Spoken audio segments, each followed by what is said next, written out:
Kalau kita lagi dapat masalah, sekarang kita beramal, berarti amal kita sekarang ini bisa dipakai untuk masalah kita yang berikutnya. Sedangkan masalah kita yang sekarang nggak punya modal amalan, berarti modalnya apa biar masalah kita selesai? Modalnya adalah penghapusan dosa.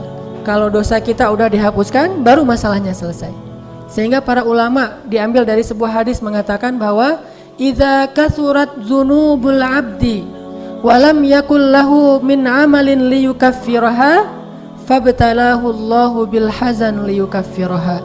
Kalau ada seorang hamba yang dosanya banyak dan dia tidak punya cukup amal untuk menghapuskan dosa-dosa itu, maka Allah Subhanahu wa taala akan memberikan dia masalah atau ujian untuk menghapuskan dosa-dosanya. Itu hadis riwayat Tirmizi.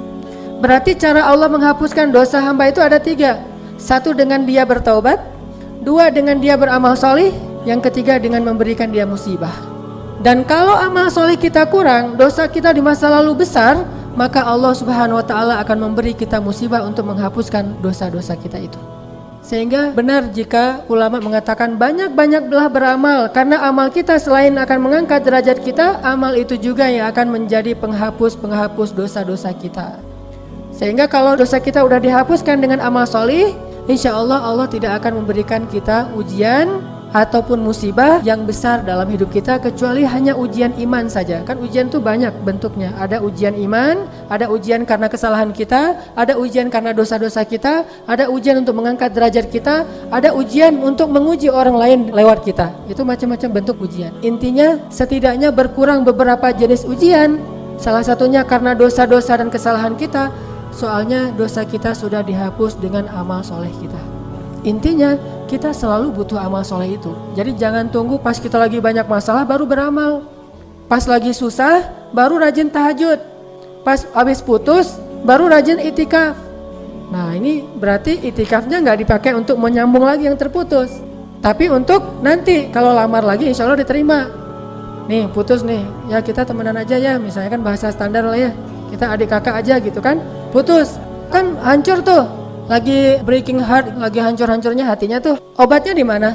Kalau dia obatnya datang ke tempat-tempat hiburan, paling dia akan hilang masalah sebentar, pulang dari situ muncul lagi masalahnya. Mungkin dia baik memilih obatnya itu datang ke masjid, itikaf atau ikut talim. Daripada saya mikirin itu, mending saya ikut talim aja. Datanglah ke masjid ikut talim, dengerin tausiah, dapat semacam siraman rohani gitu kan. Itu kan amal soleh, berpahala nggak tuh? Berpahala, tetapi amal soleh yang dia lakukan itu bukan untuk menyelesaikan masalah dia yang sekarang, tapi masalah dia yang akan datang. Masalah dia yang sekarang diselesaikan jika dosa-dosanya sudah dihapus oleh Allah Subhanahu wa taala. Makanya jangan tunggu susah baru beramal, tapi justru ketika kita senang kita beramal, nanti amalan kita ketika senang itu dipakai ketika kita susah. Apa kata Allah di Al-Qur'an? Fadhkuruni azkurkum. Ingatlah aku akan ingat kalian. Artinya apa? Kata ulama tafsir, ingatlah aku ketika kalian senang, nanti aku akan ingat kalian ketika kalian susah. Nanti aku akan ingat kalian ketika kalian susah.